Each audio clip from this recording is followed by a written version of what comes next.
সবাইকে। আশা করি সবাই খুব ভালো আছো। আমি আছি, কোনো রকম আছি, বেঁচে আছি এইটুকুই। দেখতেই পাচ্ছ অনেক ভোরে উঠেছি।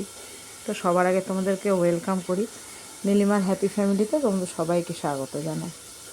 যে যে প্রান্ত দেখে দেখছো, আশা করি সবাই খুব ভালো আছো। ছোটোদেরকে অনেক ভালোবাসা, বড়োদেরকে প্রণাম জানাই। তো ভিডিওটা শুরু করেছি ঠিকই, কিন্তু যে এডিট করব অনেকটা দিন হয়ে গেছে ভিডিওটা। এটা হচ্ছে আপ টু আজকে হচ্ছে তোমার মঙ্গলবার, গত বৃহস্পতিবারের ভিডিও এটা। ব্যস্ততার দরুন এটা পাবলিশও করতে পারিনি। তাই আজকে ভাবলাম যে তোমাদেরকে এই ভিডিওটা তো পাবলিশ করতেই হবে, কিছু কথা বলি।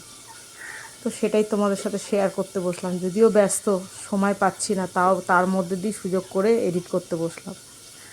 তো যাই হোক, অনেক কথা হলো। তো কিছু কথা শেয়ার এই কারণেই বলছি যে নীলিমাদিকে যতটা হাসি খুশি দেখো না, শুধু এইটুকুই বলবো, নীলিমাদির মতো বোকা কেউ হয়েও না, যে নিজের কথা না ভেবে শুধুই তার কথা ভেবে সমস্ত কিছু উজাড় করে দেয়। এমনকি নিজের শরীরের দিকেও তাকায় না, যে আমি নিজের শরীরে কতটা ক্ষতি হচ্ছে সেটাও তাকায় না। কারণ যদি বলো যে নীলিমাদি কেন বলছো এই কথা, আজকের এই ভিডিওটা কতজন দেখবে আমি জানি না, কিন্তু আমি সবার জন্য একই কথা বলবো। সময় এলে না সবাই বুঝিয়ে দেয়। কী বলো তো, তোমাকে প্রয়োজন ছিল যতটুকু টাইম, ততটুকু তোমাকে আমার দরকার ছিল, তখন তোমাকে আমি খুব ভালোবাসা দিয়েছি। আজ প্রয়োজন ফুরিয়ে গেছে, তোমাকে একটা খোঁজ নিয়েও দেখবে না যে তুমি ভালো আছো কি না, কিংবা তার ব্যবহারে তুমি কষ্ট পেয়েছো সেটা আমি ঠিক করার চেষ্টা করব। কেউ করবে না এটা, কারণ এত ভাবার সময় নেই। মানুষ এখন এটাই শিখে গেছে, গিভ অ্যান্ড টেক পলিসি। তো যাই হোক, যে করে করুক, আমি হয়তো কোনো দিনই পারবো না সেই কাজটা করতে। কারণ কি বলো তো, সবার দ্বারা সব কিছু হয় না।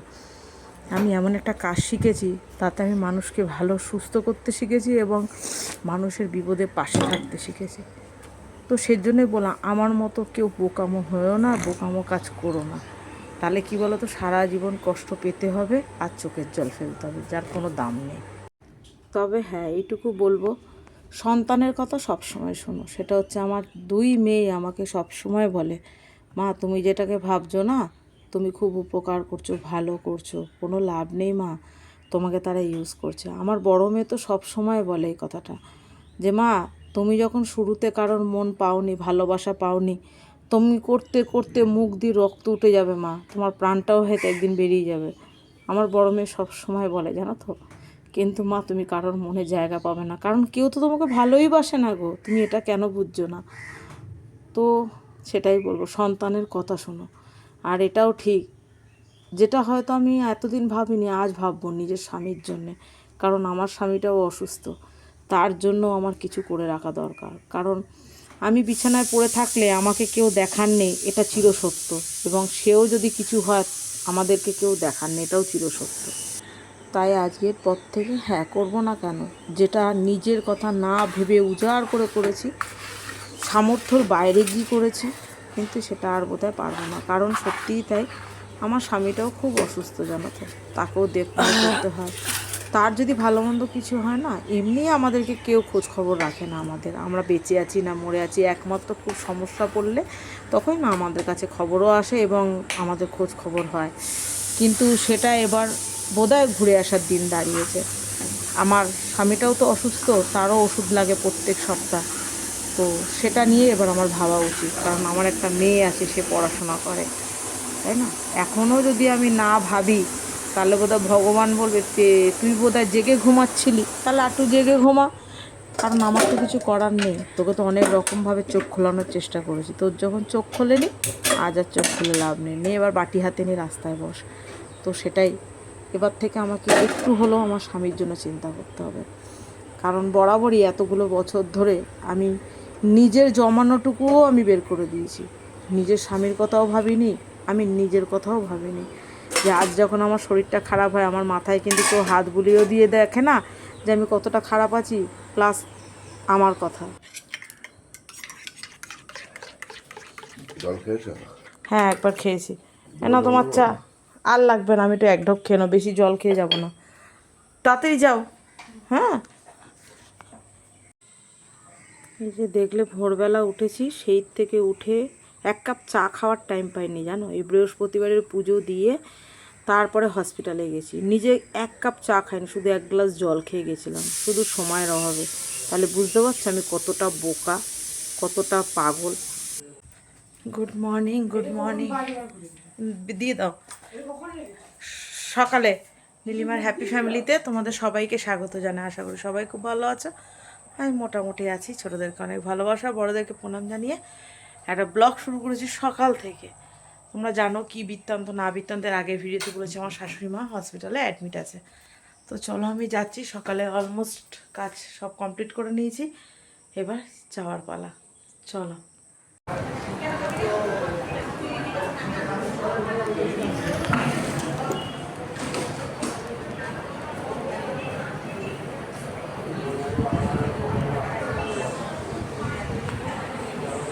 এই আমার শাশুড়ি মায়ের মুখে হাসি ফুটিয়েছি আমি সকাল থেকে এসে। বেচারা কালকে খুব কষ্ট পেয়েছে, আজ সকাল থেকে এসে আমি বলে বলে বলে হাসা করিয়েছি, খাইয়েছি, যে খাওয়া বন্ধ ছিল সে খাইয়েছি। অর্ধেক পেশেন্টের ছুটি হয়ে গেছে, আমার শাশুড়ি মাকেও দেখি ছুটি করে নিয়ে যাব, কিন্তু আজকেও হবে না, কালকেও হবে না। কালকে সব টেস্ট হবে, তাই তো মা? কালকে সব টেস্ট হবে, তারপর কিন্তু ছুটি দিয়ে দেবে বলেছে ডাক্তার। ডাক্তার বলেছে ছুটি দিয়ে দেবে। মা আগের থেকে একটু ভালো আছে, তাই না মা? একটু ভালো আছে, পুরোপুরি না কিন্তু একটু ভালো আছে।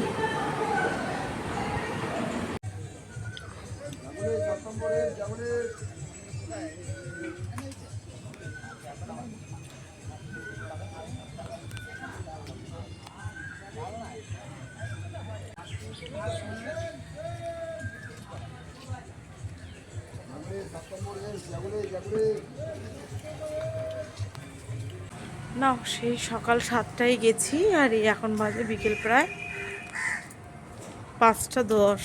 এই ঢুকলাম, এখন স্নান করবো, ফ্রেশ হব, রান্না করতে হবে। সকালবেলা তো কোনো রকম রান্না করে গেছিলাম, ডাল ভাত কুদরি আলু ভাজা, এই আর কিছু করে আলু সিদ্ধ।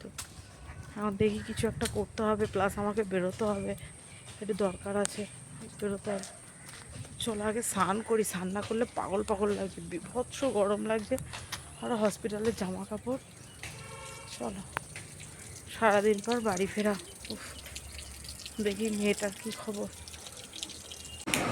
না, শাশুড়ি মাকে দেখে এলাম, তোমাদের সাথে শেয়ার করলাম, স্নান ধান করে আবার নিজের জন্য নিজের কাজে বেরোলাম, নিজের কাজ মেটালাম।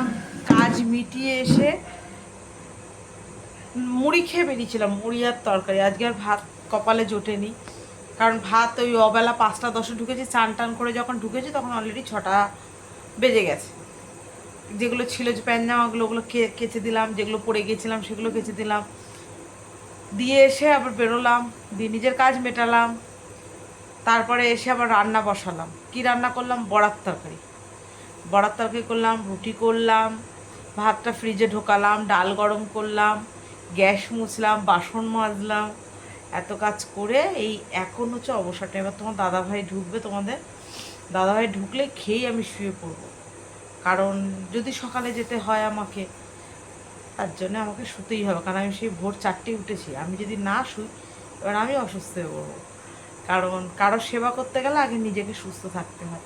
তো সেরকমই যতটা যা পেরেছি তোমাদের সাথে শেয়ার করেছি। শেয়ার করার কারণ হচ্ছে একটাই, অনেকেই আমাকে জিজ্ঞাসা করছে দিদিভাই জানিও তোমার শাশুড়ি কেমন আছে। খুব একটা ভালো নেই, আবার যে খুব যে অসুস্থ সেটাও না, আগের থেকে একটু বেটার, বাট খুব ভালো একটা নেই। ডাক্তার বলেছে চিকিৎসা করতে হবে, চিকিৎসা করলে ঠিক হবে, এই অবধি। তো চলো আজকের মতো আসি, tata, bye bye, good night, students, love you all. সবাই ভালো থেকো, সুস্থ থেকো, কেমন? চলো তোমাদের সাথে বড়া তরকারিটা শেয়ার করে দিই, খুব সুন্দর কালার হয়েছে, লঙ্কার গুঁড়ো অল্প দিয়েছি, এই না। আর তোমাদের দাদাভাইয়ের রুটি এটাতে আছে, ডাল এটাতে আছে, ভাত ফ্রিজে রেখে দিয়েছি, কারণ ভাতটা না হলে নষ্ট হয়ে যাবে। তো টাটা, লাভ ইউ অল।